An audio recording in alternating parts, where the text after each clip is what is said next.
Hi viewers, welcome to our channel. Present మనతో పాటు దాము బాలాజీ గారు సీనియర్ జర్నలిస్ట్ ఉన్నారు. వారితో ఒకసారి మాట్లాడదాం. నమస్కారం సార్. నమస్తే. సార్, ఒంగోలులో ఒక సంఘటన జరిగింది. ఒక భార్య తన భర్తని చంపేయడం జరిగింది సార్. అది కూడా భర్తకు ఇన్సూరెన్స్ చేయించి చంపేసింది. అంటే ముందే ప్రీ ప్లాన్డ్ గా చంపేసినట్టు అర్థమైపోతుంది. మరి ఎందుకు చంపేసింది? కారణం ఏమన్నా ఉందా? డబ్బుల కోసమే చేసింది? అసలు ఏం జరిగింది సార్ ఇష్యూ? మనం 10 రోజుల ముందే ఒక వీడియో చేసాము. అందులో కూడా తెలంగాణలో ఒక భార్య ఇలాగే 3 కోట్లు భర్త మీద ఇన్సూరెన్స్ చేయించి లవర్ ద్వారా ఆ భర్తని 10 లక్షల సుపారీ ఇచ్చి మరీ చంపించింది. అది కూడా యాక్సిడెంట్ లాగా చంపించింది. సేమ్ సిమిలర్ ఇన్సిడెంట్ మేబీ ఒంగోలులో ముందు జరిగింది. యాక్చువల్గా మనం లేటుగా చెప్పుకుంటున్నాం. ఎందుకు లేటుగా చెప్పుకుంటున్నాం అంటే పోలీసులు నిన్ననే పట్టుకున్నారు. అసలు భార్యనే చేయించిందనే విషయం నిన్ననే బయటకు వచ్చింది. చంపిందేమో ఏప్రిల్ 10. ఇదేమో తెలంగాణలో మొన్న జరిగింది, 10 రోజుల ముందు జరిగింది. మరి దాన్ని చూసి వీళ్ళు కాపీ కొట్టారా, లేకపోతే వీళ్ళిద్దరూ ఇంకొక దగ్గర ఏమైనా కాపీ కొట్టారో తెలియదు. ఎందుకంటే ఈ మధ్య ఇండియాలో ఇన్సూరెన్స్ మర్డర్స్ అంటారు వీటిని. ఇన్సూరెన్స్ హత్యలు అనేవి బాగా పెరిగిపోయినాయి. ఒకప్పుడు ఇన్సూరెన్స్ హత్యలు అనేవి మనకు తెలియదు.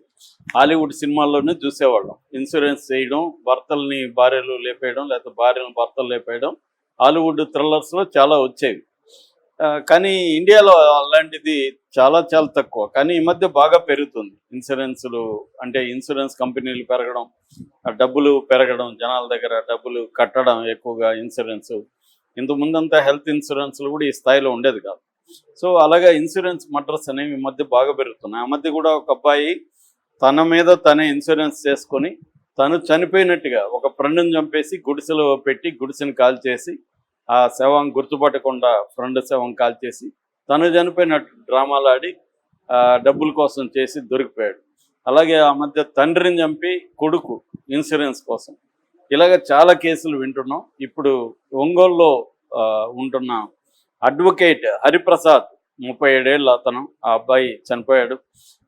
అతన్ని ఎలా చంపారు, వాళ్ళ భార్య ఎందుకు చంపించింది అతన్ని, ఎవరు చంపారు, పోలీసులు ఇంత లేటుగా అంటే ఏప్రిల్ 10న చనిపోతే ఇప్పుడు అసలు నిందితురాలు భార్య అని తేల్చారు. మొన్నటి వరకు భార్య కాదు వేరే వాళ్ళు చంపారని, ఇది ఆస్తి గొడవలని రకరకాలు వచ్చాయి. సో అసలు ఈ క్రైమ్ ఎలా జరిగింది, దీని నుంచి మనం టేక్ అవే ఏంటి అనే విషయాలను చూద్దాం. సో ఇతని పేరు శ్రీరామ హరిప్రసాద్, 37 ఏళ్ళు. వీళ్ళ అమ్మ తిరుపతమ్మ ఒంగోలులో కోర్టులో అటెండెంట్గా పనిచేస్తుంది.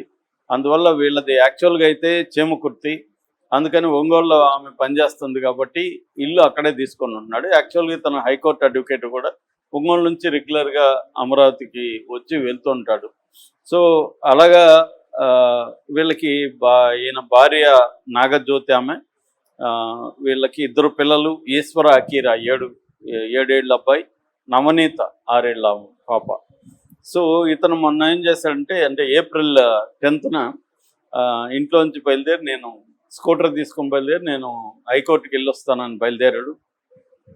అయితే అక్కడ పల్నాడు జిల్లాలో చిలకలూరుపేట మండలంలో ఎడవల్లి నుంచి చిలకలూరుపేట రోడ్లో అతని ఒక పల్లం ఉంది రోడ్డు పక్కన. ఆ పల్లంలో ఇతను పడిపోయి ఉన్నాడు. అతని మీద స్కూటర్ పడిపోయింది, చనిపోయినాడు ఇతను. దాంతో ఎవరో చూసి పోలీసులకి, చిలకలూరుపేట పోలీసులకి ఇన్ఫార్మ్ చేశారు. వాళ్ళు వచ్చి చూశారు క్రైమ్ సీన్ని.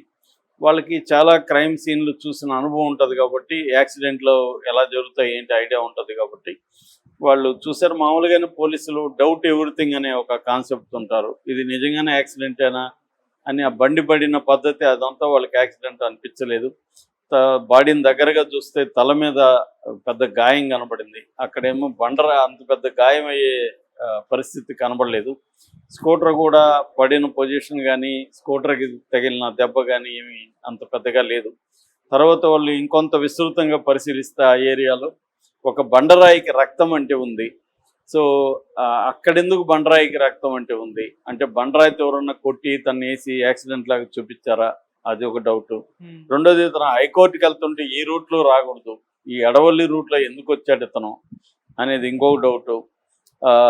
ఇలాగా వీళ్ళ డౌట్లు వచ్చేసి వీళ్ళు దీన్ని పరిశీలించారు. సీసీటీవీలు అన్నీ చూశారు. సీసీటీవీలు మొత్తం తీసుకొని ఆ రూటు సీసీటీవీలు అంతా చూస్తే వీళ్ళ బైక్ని ఇంకొక బైక్ ఫాలో అవ్వడం గమనించారు. ఆ బైక్ నెంబర్ పట్టుకున్నారు. ఆ బైక్ ఎవరిదని చూస్తే అది ఒక కానిస్టేబుల్ది. అతని పేరు ఉసర్తి వెంకటకోటయ్య. అతను ఎవరో కాదు, ఇతను బంధువే. సో దాంతో వాళ్ళకి ఇంకా అనుమానాలు వచ్చేసింది. అతని మిత్రుడు కొండారెడ్డి శ్రీనివాసరెడ్డి వీళ్ళిద్దరూ ఆ బైక్లో ఉన్నారు. సో అతన్ని గట్టిగా ప్రశ్నించారు. ఫస్ట్ ఏమనుకున్నారంటే ఇతను ఈ లాయరు ఎవరైతే చనిపోయాడో హరిప్రసాద్, అతను పోతురాజు అనే ఒక వ్యక్తికి, తర్వాత హైదరాబాద్కి సంబంధించిన రాఘవేంద్రరావు అనే వ్యక్తికి ఒక ఆస్తి గొడవలు ఉన్నాయి. ఇలా అడ్వకేట్ హరిప్రసాద్ ఈ పోతురాజు తరపున కోర్టులో వాదిస్తున్నాడు. సో అందుకని హైదరాబాద్ వాళ్ళు ఏమన్నా ఇతన్ని చంపారన్న ఒక యాంగిల్లో కూడా వీళ్ళు పరిశీలించారు. అట్లాగే ఒక ప్రజాప్రతినిధితో ఇతనికి ఏవో గొడవలు ఉన్నాయని యాంగిల్లో కూడా పోలీసులు పరిశీలించారు.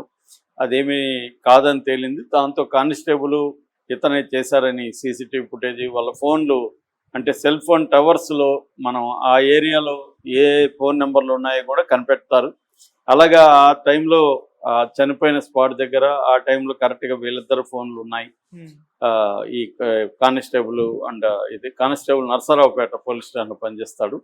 సో అప్పుడు వీళ్ళే చంపారు, ఇదేదో ఆస్తి గొడవలు అని పోలీసులు అనుకున్నారు.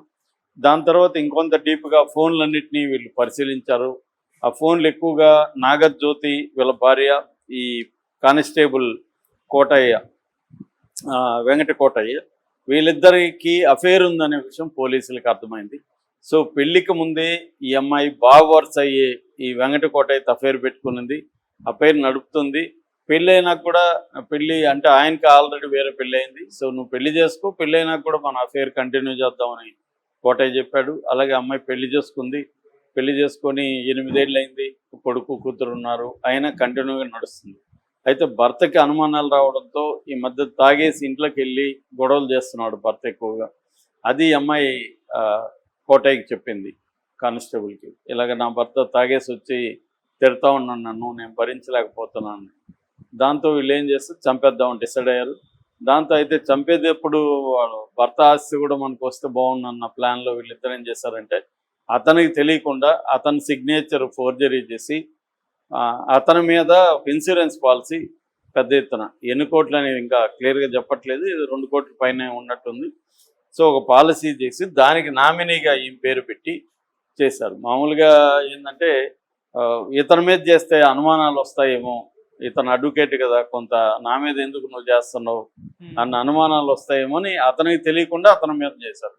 అంటే పోలీసోడు కాబట్టి ఇతను ఏజెంట్ని అందరినీ మోసం చేసినట్టు, లేదా ఏజెంట్ని కూడా వీళ్ళ కుట్రలో భాగం చేసినట్టుగా ఉంది. మామూలుగా అయితే అతన్ని తెలియకుండా ఎవరి మీద, ఇప్పుడు నీ మీద చేసేటప్పుడు నీకు తెలియకుండా నీ మీద ఎలా చేస్తారు, కానీ చేశారనమాట. అలాగే చేసి ఇతన్ని చంపేస్తే ఇదవుతుందని అనుకున్నారు. సో ఇతను బయలుదేరినప్పుడు వీళ్ళు మధ్యలో ఇదయ్యి మనం మందు తాగుదాము, అక్కడికి వెళ్ళి మందు తాగడం ప్లాన్ వేశారు. మందు తాగారు. తాగినాక ఒక 2 గంటల ప్రాంతంలో వస్తున్నప్పుడు ఇక్కడ యూరిన్ పాస్ చేద్దామని ఆగారు. ఆగినాక అతను దిగాడు, ఈ హరిప్రసాద్ అడ్వకేట్ దిగి యూరిన్ పాస్ చేసి అక్కడ నిలబడి ఉన్నాడు. వీళ్ళిద్దరూ వెనక నుంచి ముందే ప్లాన్ చేసుకుని రాడ్డు తెచ్చుకున్నారు. ఆ రాడ్డుతో అతను వెనక నుంచి కొట్టారు. కొట్టినాక పడిపోయినాక ఒక బండరాయితో కొట్టారు. ఆ బండరాయిని కూడా అక్కడే పడేశారు. దాని తర్వాత వీళ్ళు అతను పల్లంలో వేసేసి ఈ స్కూటర్ కూడా అతని మీద వేసి యాక్సిడెంట్గా ప్లాన్ చేశాడు. అంటే ఈ మధ్యకాలంలో ఏంటంటే, ఒకటి మన మీదే ఉన్న మన భార్యలు ఇట్లాగా పెద్ద ఎత్తున ఇన్సూరెన్స్ చేస్తుంటే అనుమానించాలి. 2 కోట్లు 3 కోట్లు చేస్తుంటే ఎందుకు చేస్తుంది అనేది అనుమానించడం అనేది ఇంపార్టెంట్ ఒకటి. రెండవది మనకి తెలియకుండా చేస్తే ఏం చేయాలి. సో కాబట్టి ఏంటంటే ఈ అఫైర్లు పెట్టుకున్న భార్యల విషయంలో జాగ్రత్తగా ఉండాలి. ఈ మధ్య సినిమాలు కూడా ఎలాంటివి తీస్తున్నాడు. నేను అనురాగ్ కాశ్యప్ సినిమా కూడా బందర్ అని చూశాను. దాంట్లో కూడా ఒక అమ్మాయి రేప్ కేసు పెట్టేస్తుంది, ఫాల్స్ రేప్ కేసు. దాంతో హీరో ఇంక జైలుకి వెళ్ళాల్సి వస్తుంది. జైల్లో అతని బాధలు అవన్నీ చూపించారు సినిమాలో. అంటే ఈ మధ్యకాలంలో ఫాల్స్ కేసులు పెట్టేయడం, ముఖ్యంగా పోక్సో కేసులు ఇవన్నీ చూస్తున్నాము. సో అందుకని లీగల్ ఆస్పెక్ట్లో జాగ్రత్త ఉండాలి.